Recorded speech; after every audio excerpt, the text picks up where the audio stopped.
Sehat. Nah, permasalahan di bagian perut atau pencernaan ini merupakan salah satu permasalahan terbesar yang kita alami. Nah, di Indonesia ini pasti kita sudah tahu banyak banget sumber herbal yang bisa kita manfaatkan. Nah, Lin, kamu bermasalah nggak perutnya? Sering banget. Kadang-kadang tuh biasanya ya kalau misalnya masyarakat pasti ngomongnya masuk angin, ya kan? Nah, Iya. perasaannya tuh nggak enak banget tuh. Nah, makanya, tapi Indonesia ini kan kaya akan herbal, Betul, ya kan? ini orang-orang tua dulu nih, mereka Betul. suka memanfaatkan dari herbal. Kadang Betul. gini, orang-orang tua dulu kalau contoh nih, cucu mereka atau anak saya, mereka kadang kalau obat-obatan itu nggak mau, pasti herbal dulu. Iya, Nah, herbal ngomongin dulu. masalah herbal di sini sudah ada Dokter Ingrid ahli herbal. Gimana, Halo Dok? dokter, sehat dokter.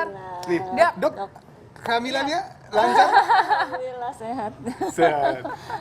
Dok, Nah, ini katanya nih dok, banyak yang beranggapan bahwa daun mint ini bisa mengatasi permasalahan pencernaan. Ini bener apa enggak nih dok? Gimana cara bikinnya dok? Iya benar fakta ya. Jadi daun mint ini sebenarnya dia punya sifat utama tuh antispasmodik. oh, antispasmodik itu kalau usus itu biasanya pada kontraksi. Kontraksi, Gitu. betul. Pada saat Punya dia kontraksi gerakan-gerakan berlebihan, ya. betul. Kontraksi betul. berlebihan itu menyebabkan nyeri perut. Nyeri perut Iya. ya. Jadi kalau memang ada gejala-gejala sakit perut yang seperti kontraksi kayak diperes gitu ya, mules, kita bisa pakai daun mint. Oke, cara buatnya gimana? Cara Dok? buatnya ini air kira-kira 2 cangkir ya atau 2 Ya. gelas boleh, direbus sampai mendidih, kemudian kita matikan Ya. ya. Yang penting airnya sudah mendidih, kemudian matikan. Lalu kita buka dan kita masukkan kira-kira 15 lembar ya. Daun mintnya ya. Heeh. Ini sebenarnya dua cangkir, nanti kalau sudah mendidih kira-kira itu akan jadi 1 cangkir ya. Oh, jadi kita tunggu sampai kira-kira 1 cangkir aja ya? Iya. Oke, dok. Nah, ini kan ini daun ditutup mint ini dulu. apakah bisa dikonsumsi oleh siapapun nih dok? Kalau anak kecil gimana dok? Anak kecil boleh tapi di atas 5 tahun lah kira-kira. Oh di atas 5 tahun baru boleh. Iya. Apa nih dok yang ditakutkan kalau di bawah 5 tahun meminum ramuan ini? Sebenarnya sih daun mint ini termasuk aman ya. Sebenarnya di atas 2 tahun itu masih bisa. Tetapi kan ada anak yang ini kan ada rasa pedas-pedasnya Oh, ya. iya, Jadi betul-betul. ini lebih ke arah karena dia nggak kuat pedasnya atau Pedasnya. panasnya gitu. Gini, Dok, kalau seandainya dikonsumsi bareng teh katakan, itu khasiatnya bisa sama atau tidak? Atau memang kita harus rebus dulu sampai airnya berkurang setengah baru bisa dikonsumsi? Kalau dengan teh itu masih bisa dan Ya. tidak sebenarnya tidak berkurang khasiatnya ya. Jadi kalau untuk mengatasi yang tadi nyeri perut yang ringan ya sebenarnya itu kan mules yang sifatnya ringan itu boleh dengan teh. Oh, jadi memang masih bisa Masih ya dengan bisa, teh. tapi dengan mint saja juga bisa gitu. Oke, nah dok selanjutnya nih dok, fakta atau mitos bahwa mint ini bisa membantu menenangkan perut yang sedang sakit. Ini fakta atau mitos dokter? Betul fakta. Wah, Wow, fakta. Karena ini kan daun mint ini mengandung minyak atsiri. Ya, Oh, minyak minyak atsiri. atsirinya ini sifatnya memang analgetik, ada sifat analgetik, tapi memang analgetik ringan ya. Iya. Nah, minyak atsiri itu kalau nggak salah ada di bahan-bahan lain juga kan, Dok? Oh iya banyak. Jadi Banyak. rempah-rempah pun banyak minyak atsirinya. Makanya kalau kita merebus harus ditutup supaya minyak atsirinya itu nggak menguap keluar. Iya. Nah, ini kira-kira udah jadi belum, Dok? Saya penasaran Iya, sebenarnya. Penasaran. jadi sebenarnya ini kira-kira kita tunggu 5 menit ya, Oke. baru kita buka. Nah, Kemudian udah tinggal dikonsumsi aja. Langsung ini ya, langsung. leher saya tuh udah gatal sih. Nih, yang min-min ini pengen nyoba. Iya. Dan ini udah uapnya aja kayaknya membantu untuk ini ya dok ya, untuk pernapasan kita ya dok. Ini daun mintnya ikutan dimakan nggak apa-apa ya. Oh, oke. Ini aman-amannya berapa kali sehari? Amannya ya 3 kali sehari ya. 3 Oh, kali. 3 kali sehari udah cukup Cuma aman. ingat ya kalau ada GERD ya, gastroesophageal reflux disease itu hindari ya. Karena daun mint ini kan sifatnya antispasmodik. Dia jadi merelaksasi otot-otot di sistem pencernaan termasuk otot yang dari lambung ke kerongkongan. Jadi nanti takutnya asam lambungnya naik, Bisa naik. alir balik ke atas. Ada Kalau- pantangan lain iya. nggak dok? Selain Enggak sih, itu aja. makanan pendamping gitu misalnya kayak tadi sama teh, terus sama kopi gitu kan Kalau sekarang. kopi jangan, Jangan. ya, Nah, jadi teh saja karena kita Teh saja. Oke, belum saya ada bisa riwayat coba dulu. empiriknya. Boleh, Dokter tapi Iza mau udah- dicampur jeruk Gitu ya. nipis sama madu nggak atau langsung? Sebenarnya itu kayaknya opsional. Kalau jeruk Eh, nipis Enak sama gimana madu tuh, Dok? opsional. Pakai jeruk nipis. Pakai Saya jeruk pakai nipis. Karena agak- Baik. nggak tahu. Tapi jeruk Iya. nipisnya nih, wah ini belum diperes banget ya. Kita Iya, bisa. karena kayak dokter ini pernah kerja di kafe apa gitu. Iya. Semacam bartender Iya. ya. Ini agak oke. keras, jadi sedikit saja ya karena nanti terlalu Iya. asam. Habis itu baru kita tambahkan Kasih madu ya, Dok ya. Ah. Madu. Nah, buat pemirsa juga yang tadi seperti dibilang dokter, saya ulangi lagi, kalau ada permasalahan di lambungnya, GERD, itu sebaiknya konsultasi dulu, ya, Betul. konsultasi dulu atau cari tahu. Jadi hati-hati ya dok ya, hati-hati harus hati-hati kalau mengkonsumsi ini dan kalau boleh, kalaupun memang merasa oke saya aman nih dengan 1 gelas, jangan ditambah lagi gitu. Dengan 1 gelas saya udah mulai enak perut saya, Iya. yang nggak perlu ditambah lagi karena tadi Betul. efek yang relaksasi sampai ke otot bagian atas, takutnya GERD-nya kambuh lagi gitu. Tuh. Oke, wah. Nah. Dokter Jadi Rizal, nih. apakah sudah siap? Iya. Ini kelihatannya langsung ini ya. Oke. Iya. Oke, silahkan. Silahkan. Jadi Oke. panas dok. Saya Langsung. Aduh, oke. Bismillahirrahmanirrahim. Gimana rasanya, Dok? ini lebih enak dari teh. Oh, lebih enak dari teh. Serius. Ini serius? kan makanya saya tadi nanya apakah bisa dicampur dengan teh atau tidak. Karena kalau cuman mint aja kan cuman ya ada sensasi mint tapi nggak ada rasa yang lain. Tapi ini dicampur lemon, campur madu. Kalau menurut saya Lebih lebih enak. enak dari teh. Wow. Iya. Saya juga lebih senang begitu sih. Karena Nah, kalau ini ya, Dok, akan ada lagi tanaman lain yang bisa mengatasi sakit perut ya, Dok ya? iya. Masih banyak lagi di sini, masih banyak ya, Dok. Ada apa aja nih, Dok? Ini Ada ada jahe. ada bawang merah, ada rempah-rempah pokoknya. Nah, tapi bagaimana cara mengolahnya? Sesaat lagi kita akan kembali tetap di Hidup Hidup Sehat. Sehat. Kembali lagi di Hidup Sehat pemirsa. Wow, itu tadi kan adalah daun-daun yang bermanfaat untuk tubuh kita. Tapi nih di depan kita itu sudah ada rempah-rempah ya, Dok ya. Iya. Rempah-rempah yang kita akan bahas lagi nih. Rempah-rempah mana sih yang sebenarnya bisa membantu untuk menenangkan perut kita saat kita Dan lagi enaknya sakit. lagi nih sebenarnya rempah-rempah ini sudah common atau sudah umum Iya, sebenarnya. dan pasti ada deh di dapur Pasti ya ada mau di kan? dapur, di kebun, ini banyak banget gitu. Pasti Benar. ada. Nah, lanjut lagi deh, Dok. Apalagi sih, Dok, selain tadi kan kita udah membahas tentang daun mint ya, Dok ya. Kita juga sudah membuat ramuannya juga dan sudah dicoba, enak ya, Dok ya? Enak banget. Enak. Nah, selanjutnya apa lagi nih, Dok, yang bisa digunakan untuk perut kita yang lagi sakit? Nah, ini jahe ya. Jahe. Ini sebenarnya udah sangat terkenal banget ya. Betul. Bahkan Betul. di masyarakat di seluruh dunia juga biasa pakai jahe untuk atasi gangguan pencernaan, untuk atasi sakit perut. Betul. Misalnya kalau ada nyeri ulu hati gitu ya, kemudian ada mual, ini sangat membantu gitu loh jahe. Oke.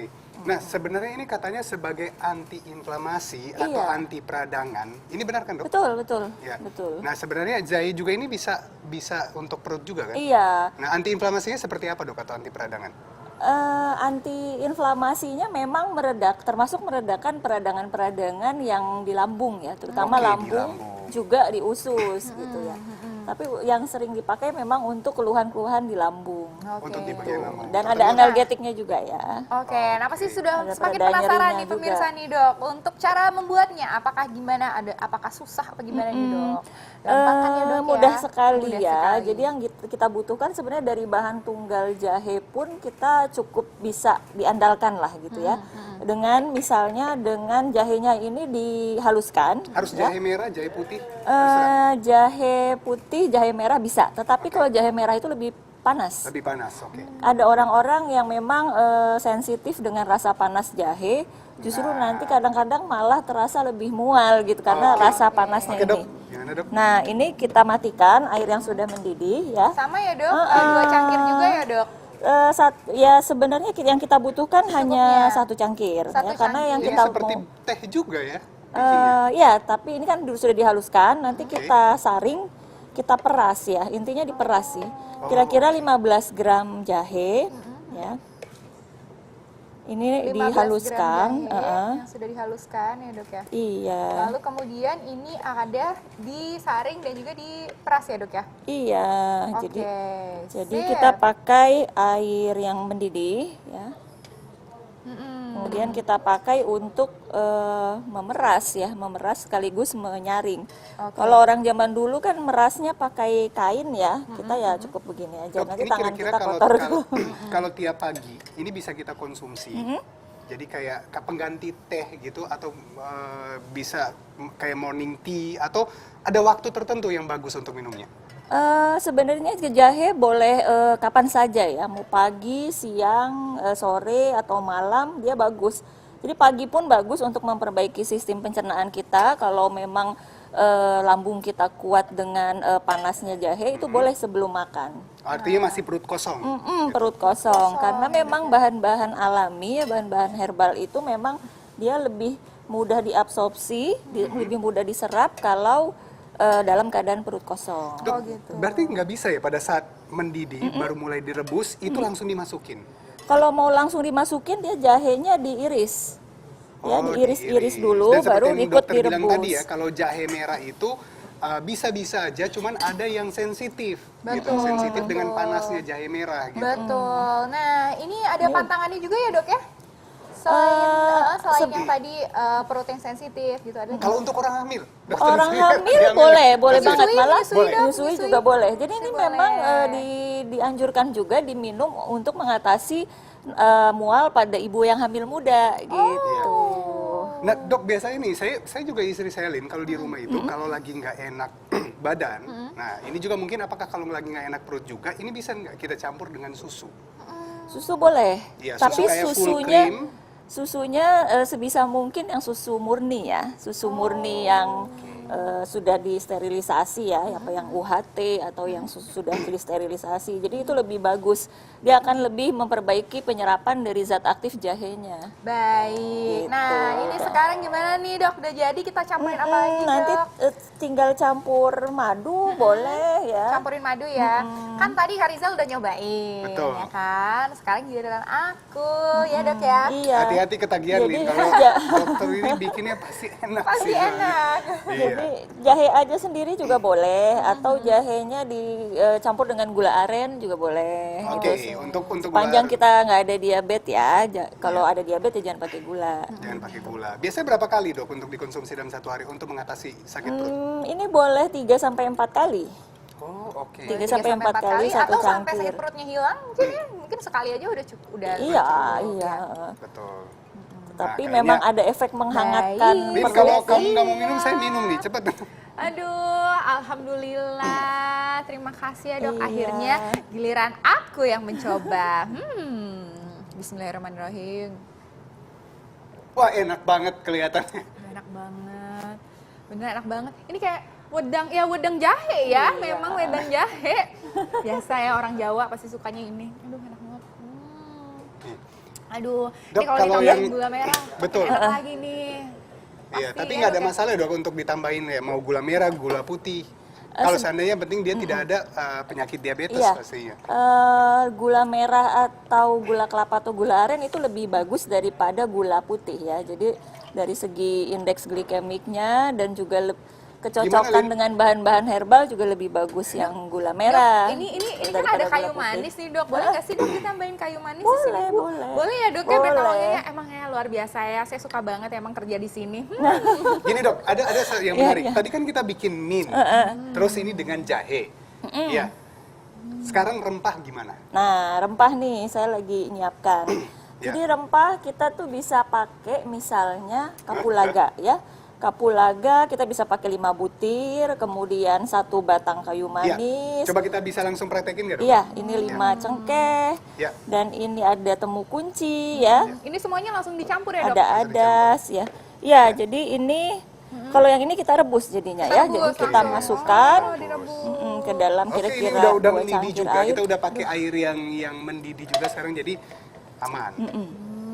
Enak banget ini hujan-hujan Ini ya kita kan? serasa udah udah Iya. dilupain Arlin dok. Sebenarnya. Karena dia udah sibuk sendiri gitu kan. Perut kamu gimana Lin? Perasaan perut kamu baik-baik aja. Enak banget. Ini kita Perut saya tambah. semakin enak. Kita Kita tambahkan jinten Dok, juga ya, Dok, 10 gram. Ini aku ada pertanyaan nih dok Ya. ya. Biasanya kan kalau cewek-cewek itu kan PMS ya dok ya. Sakit perutnya tuh karena PMS tiap bulan. Iya, iya. Ini betul. bisa nggak sih dok mengatasi PMS dok? Bisa, Bisa tapi ya, Dok, campur dengan kunyit ya. Ini misalnya kunyit dicampur nih. dengan kunyit. Maksudnya berarti kan tadi kan jahenya dicampur dengan kunyit, Iya, di iya, peresnya tuh diperesnya bareng-bareng sama kunyit. bareng-bareng. Oh gitu ya teman-teman. Aku yang suka PMS langsung. Nah, Nah, ini udah nih. kalau rempah ini yang tadi banyak campuran ini juga bisa untuk mengatasi sakit perut. Iya, sakit perut. Cara kerjanya seperti apa, Dok? Sama sih, sebenarnya mirip dengan jahe ya, ada Iya. efek analgetiknya. Dia karena ada minyak atsiri, kalau kandungan minyak atsirinya banyak, memang ada sifat analgetik biasanya. Oh, oke. Ada pereda nyerinya, kemudian ada anti inflamasi ya, anti peradangan. Kemudian istilahnya lagi kalau di Indonesia kan kayak peluru kentut, jadi Iya. yang tadinya kembung jadi lebih Itu bisa keluar angin. gitu ya, gasnya lebih gampang keluar. Jadi seperti itu. Kalau kembung berarti bagusnya pakai apa dok? Bawang merah ya dok ya? Kalau yang Banyak, kalau bawang merah kita buat dibalurkan. Oh dibalurkan iya tuh. Saya mikirnya ini tadi sambal. Iya. Coba lihat, ini Sambal matah. Ya kayak Nah. sambal matah ya. Iya, nih. Nah, jadi dalam kondisi seperti ini bisa dikonsumsi ya, dicampurkan dengan air. Di ini dibalurkan. Dibalurkan. dibalurkan. Kalau bawang Yes, merah kita iya. campur dengan minyak kelapa lalu Minyak. dibalurkan ke perut. Tapi nggak pedes ya dok ya untuk kulit ya? Kalau kulitnya tidak ada hipersensitivitas, Iya. itu tidak apa-apa. Tetapi apa-apa memang ya, Dok, kalau ya? ada alergi atau gampang teriritasi, kulitnya sensitif ya jangan. Nah, yang susah buang angin. Ah, Tapi hati-hati, yang betul. seperti yang dokter bilang tadi, kulit sensitif. Jadi sebaiknya tidak digunakan pada kulit bayi, terutama bayi Iya. bayi. Dok, ada tipsnya, Dok? Jadi tipsnya sih sebenarnya sederhana ya. Saya mau mengeluarkan quotes bahwa atasi sakit perut dengan bahan-bahan dari dapur. Karena apa? Karena dia aman juga ya. Jadi kita bisa bilang dia relatif aman dan relatif sedikit lah kontraindikasinya. Hanya untuk orang-orang tertentu saja yang tadi sudah saya terangkan. Gitu. Oh, luar biasa sekali. Jadi semua pengobatan itu ada di lingkungan kita. Nah, dokter tadi ini ngomong semuanya ada di dapur loh. Betul. Jadi Iya. jangan panik ya Iya. kan? Kamu dari Oke. tadi ngadu-ngadu kok nggak berhenti-berhenti Ini nih? enak banget. Soalnya kayu manisnya ini bikin semakin ada rasanya gitu. Semakin enak. Nah, ini gitu. ngomongin masalah tadi dokter bilang aman tidak aman ya. Ternyata ya, kita ini juga punya sumber yang luar biasa dari Betul. alam yang kita bisa lakukan percobaan di sini untuk melihat aman tidaknya bahan makanan itu. Betul. Soalnya kan sekarang bahan makanan kan ada yang termasuk ada yang boraks, ada formalin. Nah. Betul. Ini mau aku siapin dulu ya. Oke, Oke, disiapin kamu tunggu dulu sini Kak. aja ya. Ya udah, Jangan aku tunggu kemana-mana, sini karena dulu. kamu kayak Kalau nikmat gitu, banget. aku akan manggil teman aku, yaitu Dokter Haikal ya, Wah. partner aku, ya kan. Sesaat lagi kita akan kembali ya, tetap di Hidup Sehat.